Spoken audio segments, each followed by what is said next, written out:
పరమేశ్వర స్వరూపైన సభకి నమస్కారం.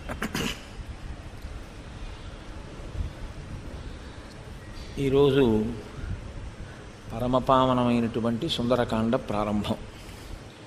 శ్రీరామాయణంలో ప్రతి కాండ గొప్పదే, ప్రతి కాండ ధర్మములను ఆవిష్కరిస్తుంది.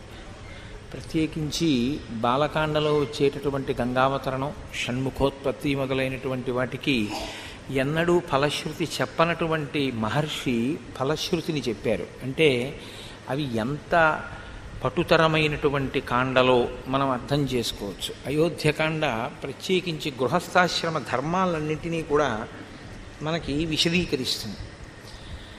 అరణ్యకాండ మహర్షుల యొక్క వైభవాన్ని, తపస్సు యొక్క శక్తిని, నియమాలను ఆచరించి ఈశ్వరాభిముఖులైనటువంటి మహాపురుషుల యొక్క ప్రజ్ఞను, వాళ్ళు శరీరాన్ని ఎంత తృణప్రాయంగా విడిచిపెట్టి ఊర్ధ్వలోకాలని చేరగలిగారో ఆ స్థితిని మనకి ఆవిష్కరించి చూపిస్తుంది. కిష్కింధకాండ స్వామి హనుమ యొక్క వైభవాన్ని ఆవిష్కరింపచేసి రామచంద్రమూర్తి యొక్క ధార్మిక నిష్ఠ జాజ్వల్యమానంగా ప్రకాశించినటువంటి కాండ కిష్కింధకాండ.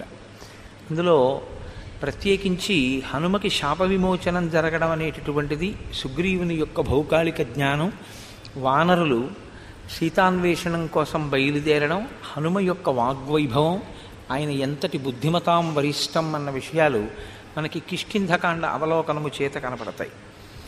ఈ కాండలు ఏ కాండకి మహర్షి పేరుంచారో ఆ కాండ యొక్క పేరుకి తగినట్లుగానే కథావృత్తాంతం ఉంటుంది. ఒక్క బాలకాండ విషయంలో మాత్రం రాముని బాల్యం అందులో అంతగా వివరింపబడింది అని అంగీకరించడానికి యోగ్యమైన విషయం కాదు. ఎందుకంటే కృష్ణ భగవానుడికి ఉన్నట్టు రాముడికి బాల్య క్రీడలు కానీ లీలలు కానీ ఏమీ లేవు.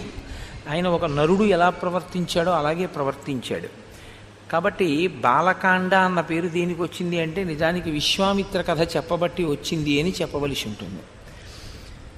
సుందరకాండ దగ్గరికి వచ్చేటప్పటికీ మహర్షి కథా సంబంధమైనటువంటి పేరు ఉంచలేదు కాండకి, సుందరకాండ అని పేరు పెట్టారు.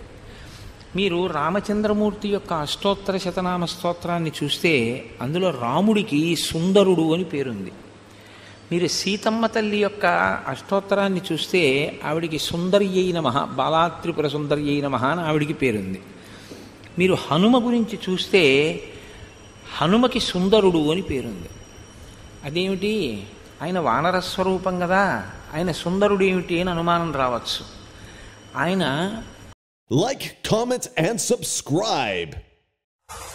అబ్బా అబ్బా అబ్బా ఆహా అట్నా